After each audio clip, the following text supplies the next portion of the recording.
Hi guys, David here with another science update. So today, instead of looking at a specific research paper, what I want to do is try to unpack a conversation that has been happening in our community over the last week. Specifically, William Shatner, best known for his role as Captain Kirk in Star Trek, managed to take the opportunity to go to space with a Blue Origin trip. And what was interesting about it is that there's been a lot of praise for that, and there's also been a lot of criticism from that, and sometimes unexpected people have been weighing in on the topic. One of these people is Prince William, the Crown Prince of England. And what we're going to do in this video today is look at what Prince William said, look at what William Shatner said back, and try to understand who's right about space. So there have been a lot of articles about this back and forth, and some of them have kind of escalated the rhetoric a little bit to make it seem like maybe like Prince William was giving the real smackdown to William Shatner or vice versa or something like that. So let's actually listen to what Prince William said in his own words, and then we'll start getting into it a little bit deeper. We are seeing a rise in climate anxiety.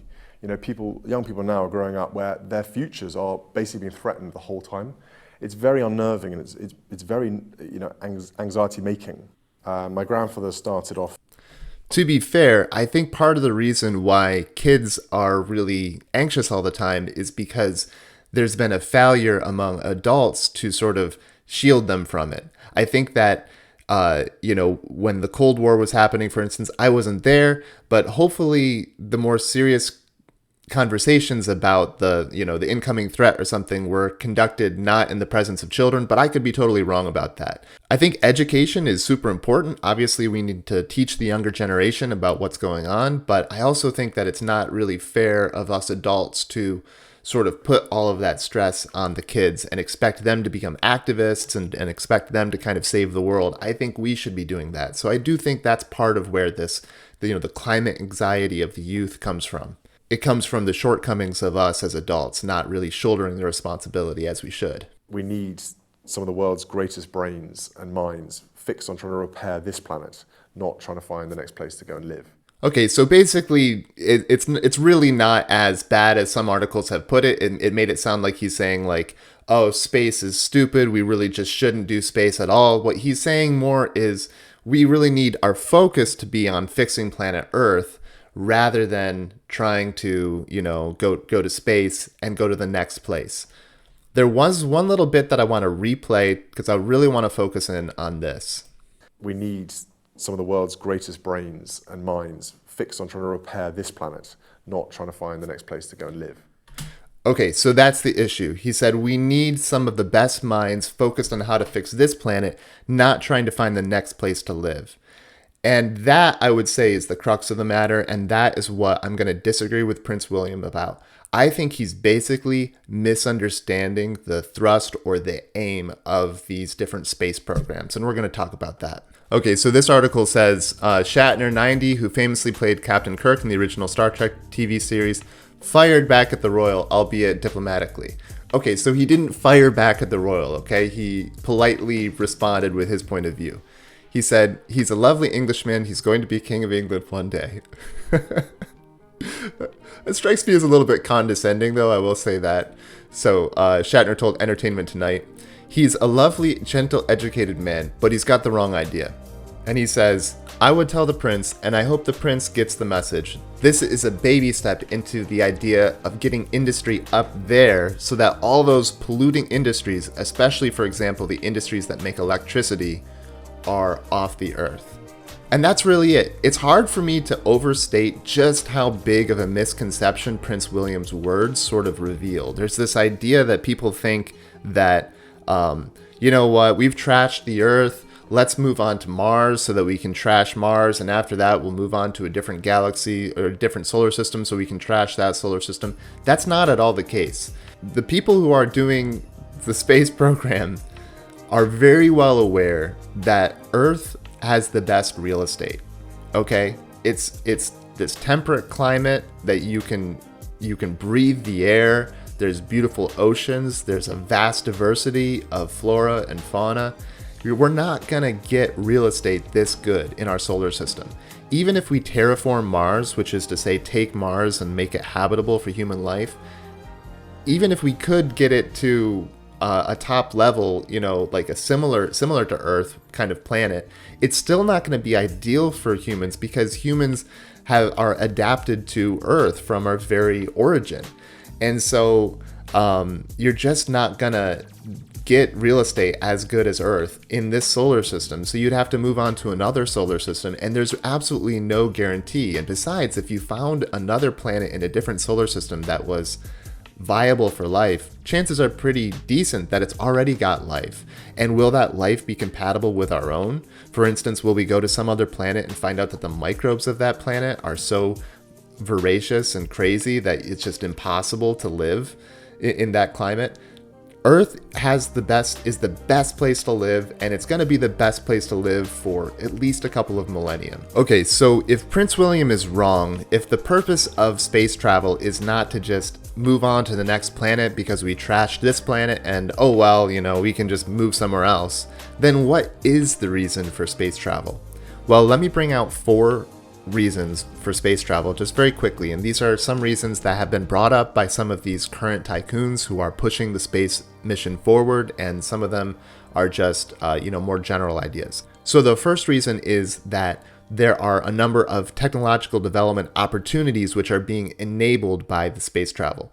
So for instance, there's the Starlink program, which Elon Musk is working on, which is putting up many satellites due to our improved rocket technology. And the idea is that these technologies will spread internet access all over the globe, making it a lot easier for people to connect to what some people call the sum total library of human knowledge, the internet. I think that's a pretty viable byproduct of this. And then Virgin Galactic, which I thought was purely a space tourism company, is actually focusing a lot of their efforts on, their goal is to get scientists on board to do scientific experiments in their spaceships, because the microgravity that you can get in these flights is going to be of a longer duration than what you typically get in other microgravity experimental setups, and that's really valuable. The second reason for space travel is something that Jeff Bezos has actually brought up a lot, and this is one thing I'm not surprised to see William Shatner talking about if he's spending so much time with him. He said again, in the words of William Shatner, he said, "This is a baby step into the idea of getting industry up there so that all those polluting industries, especially, for example, the industries that make electricity, are off of the Earth."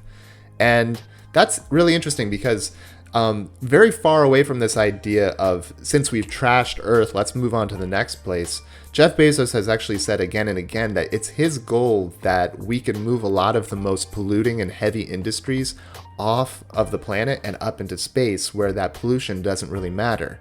And if we can do that, the idea is that Earth can increasingly become sort of like a beautiful garden where people live and get to enjoy living there, but there's no pollution or anything like that. And what's interesting about that is that's basically the polar opposite of what Prince William was implying.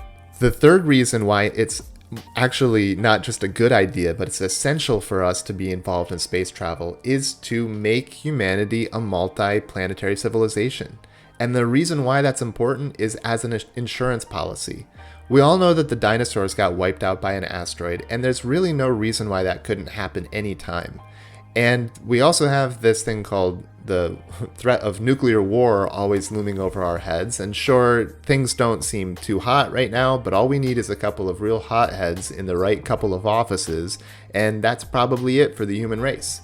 And that's a problem. If you value the idea of humanity continuing to exist, then you should, to some extent, support the space programs, because that's one of the key goals, is to basically get us so that if something crazy did happen and wipe out the Earth, God forbid, that wouldn't be it. That wouldn't be the end. And the fourth reason why we should be involved in space travel is actually because space travel basically offers the only viable solution to overpopulation that isn't fundamentally dystopian in nature. So one of the first people who brought forward the idea of overpopulation is Thomas Robert Malthus, and he was an economist, and he was a cleric and a scholar in the field in the late 1700s and early 1800s in England. And he wrote an essay on the principle of population, where he observed that an increase in a nation's food production improved the well-being of the population, but the improvement was temporary because it led to population growth, which in turn restored the original per capita production level. In other words, humans had a propensity to utilize abundance for population growth rather than for maintaining a high standard of living.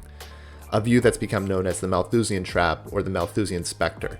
And the idea is that this will grow until there's a catastrophe where the lower classes will suffer hardship because of famine and disease and things like that.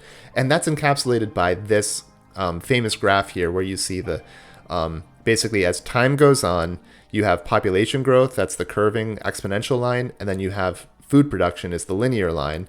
And the idea is that at some point, the population growth will outpace the growth of our ability to make food, and then we'll have wars and famines and all kinds of things because we just don't have enough resources. Something that Malthus didn't really appreciate is just how amazing of an effect the Industrial Revolution and various agricultural revolutions were going to have on our capacity to actually produce food. So the fact of the matter is that we actually make more food with less land than we did 100 years ago. That being said, just as a matter of a thought experiment, it's obvious that population growth could not be truly unlimited. So we seem to be supporting 7 billion people on Earth right now decently well. But could we support 70 billion? Maybe. But I'm pretty sure we can't support 700 billion. And we definitely can't support 7 trillion. So it's obvious that at some point people are going to have to really slow down on having kids, or maybe just not have maybe most people don't have kids. And the thing is we don't really know what that does to a human being. It seems to be that the human life cycle, which involves the typical human life cycle, I'll say, which involves, among other things, growing up and having children, seems to be very important for our society. Even if you don't do it yourself, kids are an essential component of our existence, and we don't really know what will happen to human beings if we eventually kind of stop doing that or slow that down to where it's something that can only happen for a privileged elite. I think it's really important that we never get there, that we're able to basically to live according to our nature. And if we're going to live according to our nature, we do need more space. And I think that moving out into beautiful space stations eventually that we can build in space and to terraforming other planets is basically how we're going to do that. I don't think anyone is saying that we need to just trash Earth. Let's just forget about it. But I do think that we do need more options. So I want to close this video with just a couple more thoughts, but before that, if you don't mind, I really appreciate if you like the video and subscribe and hit the notification bell. Basically, I think that Prince William's message kind of is undergirded by this assumption that innovation is a zero-sum game. If we're innovating in one area, that means we're not innovating in another. And I do think that's basically a false dichotomy. I don't think you have to choose between space innovation and green innovation, so to speak. After all, Elon Musk is one of the drivers behind this new wave of commercial space travel. And he's done arguably more for the environment than any single person. I mean, his company has basically taken electric cars and made them mainstream. That was something that people thought was crazy, that it was going to be hundreds of years possibly before we could do that, or at least 100 years. And here we are, and now all these other companies are making viable electric cars. The potential carbon impact of that, the positive carbon impact of that, is almost immeasurable. I don't think people realize just how amazingly rare in the entire existence of the human species the concept of innovation is. Innovations didn't used to happen all the time, but now the genie has been let out of the bottle. People are asking questions that they've never asked before. They're daring to try experiments that have never been tried before. But it's very easy that genie could go back into the bottle. Innovation is not something to be parsed out, a little bit here, a little bit there. It's like a fountainhead. What we need to do is we need to encourage it and make it grow more and more. This kind of talk, this sort of anti-innovation talk, like, oh well, we invented the wrong things, we need to invent better things, coming from someone who, with all due respect, I don't know what Prince William has invented. I know he's a great humanitarian, he does a lot of charity, but I don't think he basically understands how innovation works. What I'm concerned about is that this sort of anti-innovation conversation might basically cool the fires and make us miss our chance. We have the chance to become a space-faring civilization. That is an unimaginable feat. if you just go back a couple hundred years ago. People didn't even know what space was. This is our shot. If we miss this, we really might not get another opportunity. If, for instance, this present moment of collective prosperity, if it were to fizzle out, we wouldn't have the wherewithal to build spaceships anymore. And if we never get a foothold, if we never really figure out how to do that or put together the basic technologies, say in this generation, it just might not happen at all. Finally, as to this idea that, okay, we can go to space, but first we have to fix the Earth. I'm going to tell you straight up, Earth will never be fixed to a quality that will satisfy everyone. There will always be people saying we haven't done enough, or other people saying, sure, we've done enough. There will always be a debate about that. There's never going to be a right time to build a rocket, right?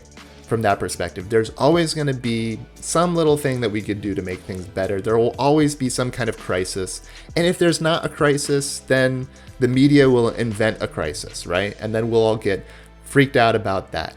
And I'm not a climate denier. I'm not saying that we don't have any crises or anything like that. I'm just saying that the time is never going to be perfect. But the second best time is now. Well, I want to thank you so much for watching the video. You can probably tell I kind of had a lot on my chest to get off, and I do feel a lot better for having said this. Thanks for listening to my opinion, and I'd love to hear from you what you think about this whole thing. Is William Shatner right? Maybe Prince William is right after all. I'd love to hear your point of view. So, and I hope you'll join me again soon in the future. Bye.